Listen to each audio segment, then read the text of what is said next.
नमस्कार दोस्तों, आप सभी का सरकारी गुरुकुल पर स्वागत है। दिल्ली होमगार्ड भर्ती का पेपर देकर सभी साथी अपने अपने घर सुरक्षित पहुंच गए होंगे। बढ़िया जबरदस्त पेपर था। पेपर ने सभी लोगों के पसीने निकाले हैं और मेरे को रिव्यू में पता लगा है, जितने भी लोगों से मैंने बात की सबने बताया कि भाई पेपर बड़ा जबरदस्त था और पेपर से हम परेशान हो गए। पेपर का लेवल की बात करें तो अच्छा खासा पेपर का लेवल आया था। ठीक है, चलो अब बात करते हैं कि आज के पेपर में कौन कौन से क्वेश्चन आए थे।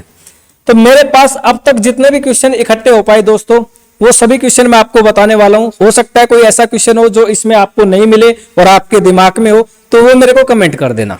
मेरे पास तो जितने भी क्वेश्चन इकट्ठे हो पाए मैं सभी आपको करवाने वाला हूं। तो पहला क्वेश्चन आपको पेपर में देखने को मिला होगा, यानी ये जो क्वेश्चन मैं बता रहा हूं ये हो सकता है आपके पेपर में पता नहीं कौन से नंबर पे था, लेकिन ये क्वेश्चन आपको जरूर देखने को मिला होगा। दिल्ली शहर किसने बसाया था? ठीक है, तो दोस्तों दिल्ली शहर किसने बसाया था आप सभी को पता होना चाहिए। अनंगपाल ने बसाया था। अनंगपाल तोमर वंश का था और इनका जो शासन काल है वो 900 से 1200 ईस्वी तक था।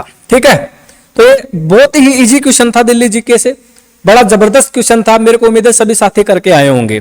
कुछ लोगों का गलत भी हुआ होगा भाई, ठीक है, लेकिन ये इजी क्वेश्चन था। ठीक है, इस क्वेश्चन के लिए मैं बोलूंगा ये इजी क्वेश्चन था। ठीक है, हाँ, और जो तोमर वंश है मेरे प्यारे दोस्तों, उसका मैंने आपको बता दिया कि दिल्ली पे सबसे पहले राज किया था, दिल्ली शहर को बसाया था।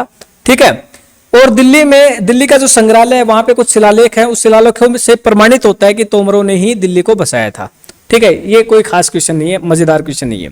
कुतुब मीनार की हाइट आपसे पूछी गई थी एक क्वेश्चन में, तो ये भी बड़ा इजी क्वेश्चन था। पता नहीं लोग क्यों बोल रहे हैं कि पेपर का लेवल जबरदस्त आया था, हार्ड आया था। मेरे हिसाब से तो भाई पेपर का लेवल ठीक था। जिसने थोड़ी सी पढ़ाई की है, मेहनत की है ना, वो उस बंदे ने पेपर को अच्छे से किया होगा।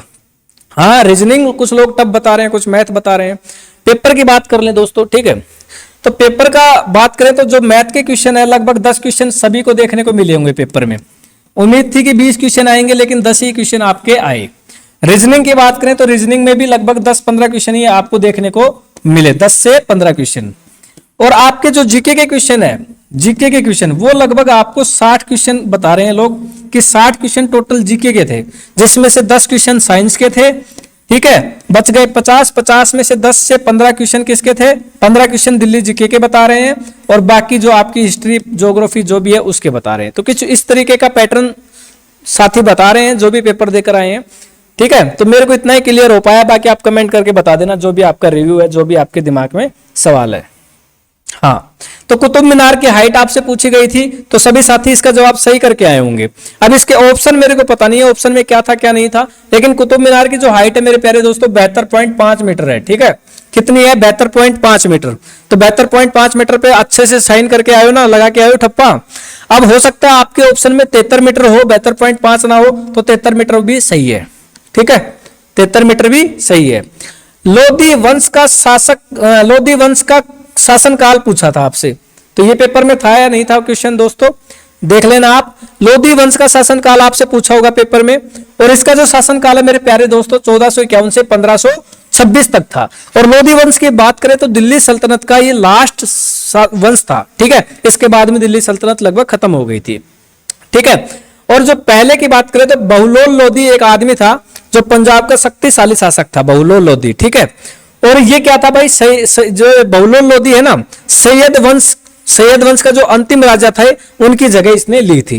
ठीक है, अब बात करते हैं अगले क्वेश्चन की।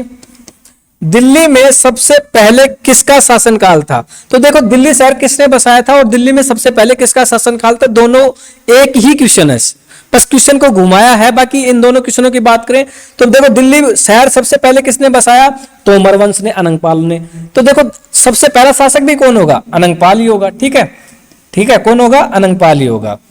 और जो ये अनंगपाल था, ठीक है दोस्तों, अनंगपाल था, उसके बारे में बात करें तो मैंने बताया आपको जो 900 से 1200 ईस्वी तक इसका शासनकाल था। ठीक है, अब यहां पे एक कुतुबुद्दीन ऐबक है दोस्तों, कुतुबुद्दीन ऐबक, ये बढ़िया राजा था और इसका शासनकाल कब से कब तक था? 1206 से 1210 तक। लेकिन जो कुतुबुद्दीन ऐबक है वो कौन था? मोहम्मद गोरी है ना, मोहम्मद गोरी का गुलाम था। जैसे ही मोहम्मद गोरी मरा, मोहम्मद गोरी मरते ही गुलाम आजाद हो गया और आजाद होते ही कुतुबुद्दीन ऐबक राजा बना। और इसका जो शासनकाल है ना कुतुबुद्दीन ऐबक का, वो 1206 से 1210 लगभग 4 साल तक ही रहा, 4 ईस्वी 4 साल जो भी आप, ठीक है। तो कुतुबुद्दीन ऐबक कौन था? मोहम्मद गोरी का गुलाम था। मोहम्मद गोरी मरते ही कुतुबुद्दीन ऐबक राजा बना था, ठीक है। चलो, अरे कहां गई, ये आ गया।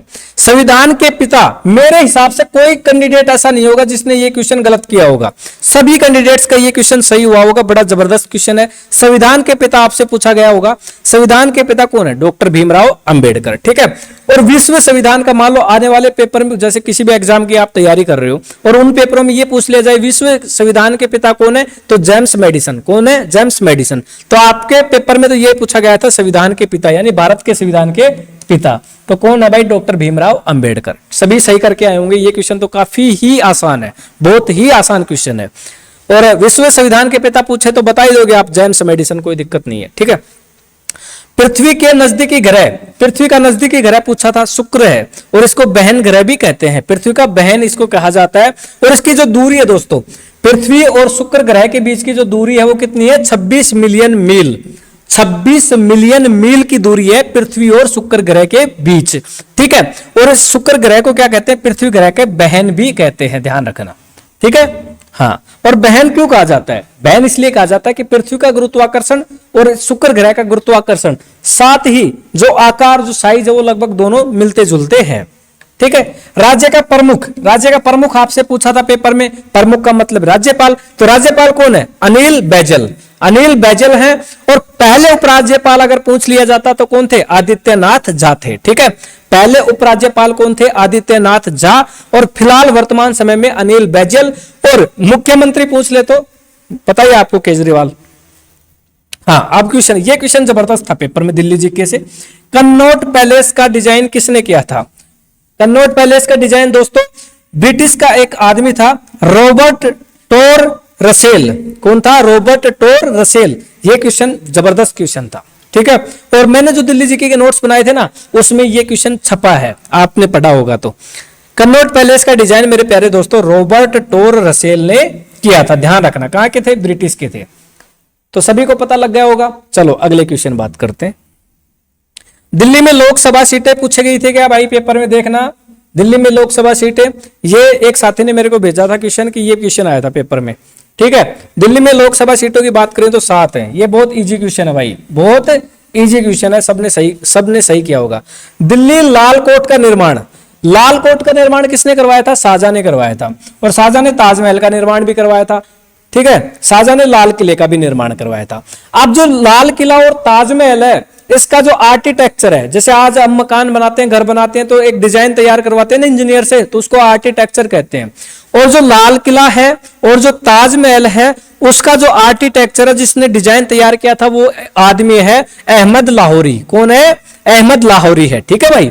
और लाल किले का निर्माण मेरे प्यारे दोस्तों 12 मई 1638 को तो शुरू हुआ था। 12 मई 1638 का लाल किले का निर्माण शुरू हुआ था और लगभग 1648 में कंप्लीट हो गया था। 10 साल लगे थे, ठीक है। राष्ट्रपति भवन किस पहाड़ी पर है? ये क्वेश्चन पूछा गया था या नहीं पूछा गया था, देखना आप। मेरे को एक साथी ने बताया कि ये भी क्वेश्चन आया था। तो राष्ट्रपति भवन रायसीना पहाड़ी पर है। सबसे इजी क्वेश्चन है दिल्ली जीके का, सभी सही करके आए होंगे इस क्वेश्चन को। भारत कितने देशों के साथ स्थलीय सीमा साझा करता है या स्थलीय सीमा लगती है? भारत की स्थलीय सीमा कितने देशों के साथ लगती है? 7 देशों के साथ लगती है। 7 कौन कौन से देश हैं? पाकिस्तान है, अफगानिस्तान है, चीन है, म्यांमार है, भूटान है, ठीक है।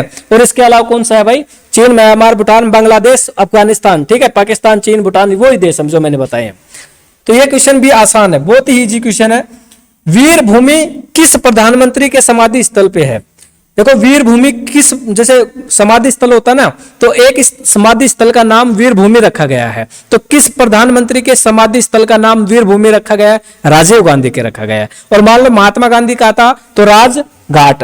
महात्मा गांधी का कौन सा है? राजघाट। राजीव गांधी का कौन सा है? वीर भूमि। तो ये क्वेश्चन भी इजी क्वेश्चन है, सभी करके आए होंगे, ठीक है। तो ये लगभग जितने भी क्वेश्चन है सारे इजी पूछे गए हैं, एक भी क्वेश्चन किसी साथी का गलत नहीं हुआ होगा मेरे हिसाब से जितने तैयारी की है। लोकसभा सीटें आपसे पूछी गई थी पेपर में 545, ठीक है, 545 है भाई। दिल्ली की राष्ट्रीय पार्टी आपसे पूछी गई थी, आम आदमी पार्टी है। ठीक है, भारत आने वाले प्रथम व्यापारी कौन थे? इतना इजी क्वेश्चन है ना भाई। आपने एक बचपन में एक वो सुनी होगी मजाक वाली कहानी, वासो डी गामा भारत कब आया? सर्दियों में आया था। कैसे? उसने कोट पहन रखा था। ठीक है, ये एक कहावत आप मतलब ये कहानी बचपन में एक मजाक वाली सुनी होगी। तो दोस्तों भारत में जो आने वाला प्रथम व्यापारी कौन था? वासो डी गामा था। ठीक है, और ये क्या था? पुर्तगाली था। तो ऑप्शन में शायद आपको पुर्तगाली ही मिला होगा।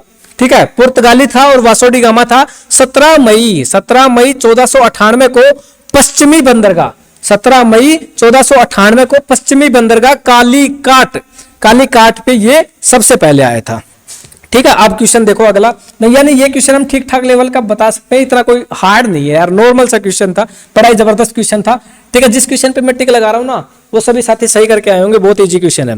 भारत के मुख्य भूमि के सबसे दक्षिणी बिंदु क्या है? ये क्वेश्चन भाई थोड़ा सा ठीक ठाक लेवल का है। ये क्वेश्चन जो है ठीक ठाक लेवल का है, कुछ ही लोगों ने सही किया होगा।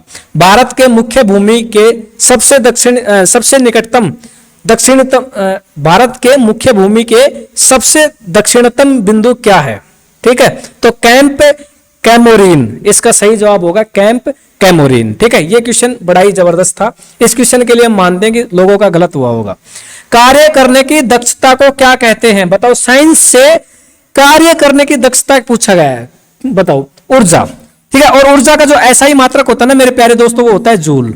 ठीक है, ऊर्जा का एसआई मात्रक जूल होता है। और दोस्तों मान लो इस दक्षता की जगह आपसे दर पूछ लिया जाता तो आप क्या करते?